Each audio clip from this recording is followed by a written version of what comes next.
30-40 versus 40-60 ಯಾವ site best? ನೀವು site ಖರೀದಿಸಲು ಯೋಚನೆ ಮಾಡ್ತಾ ಇದ್ದೀರಾ? ಹಾಗಾದ್ರೆ ಸೈಜ್ ನೋಡಿ ನಿರ್ಧಾರ ಮಾಡೋದಲ್ಲ. 30-40 ಸೈಜ್ ಅಂದ್ರೆ 1200 ಅಡಿ. ಇದು ಮನೆ ಕಟ್ಟಲು, ಬಡ್ಜೆಟ್ ಕಂಟ್ರೋಲ್ ಮಾಡಲು ಮತ್ತು ಉತ್ತಮ ಲೊಕೇಶನ್ ಖರೀದಿಸಲು ಸೂಕ್ತ.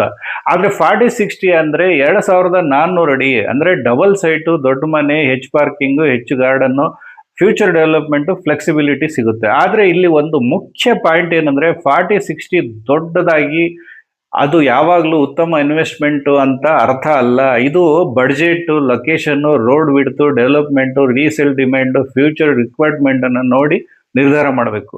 ಸ್ವಂತ ಮನೆಗೆ 30-40 ಸಾಕಾಗಬಹುದು. ದೊಡ್ಡ ಮನೆ ಅಥವಾ ಲಾಂಗ್ ಟರ್ಮ್ ಫ್ಲೆಕ್ಸಿಬಿಲಿಟಿಗೆ 40-60 ಉತ್ತಮ ಆಯ್ಕೆ ಆಗ್ಬೋದು. ನಿಮ್ಮ ಬಡ್ಜೆಟ್ ಎಷ್ಟು? 30-40 ಅಥವಾ 40-60? ಕಾಮೆಂಟ್ನಲ್ಲಿ ತಿಳಿಸಿ. ನಾನು ನಿಮ್ಮ ರಿಯಲ್ ಎಸ್ಟೇಟ್ ಮೇಸ್ಟ್ರು.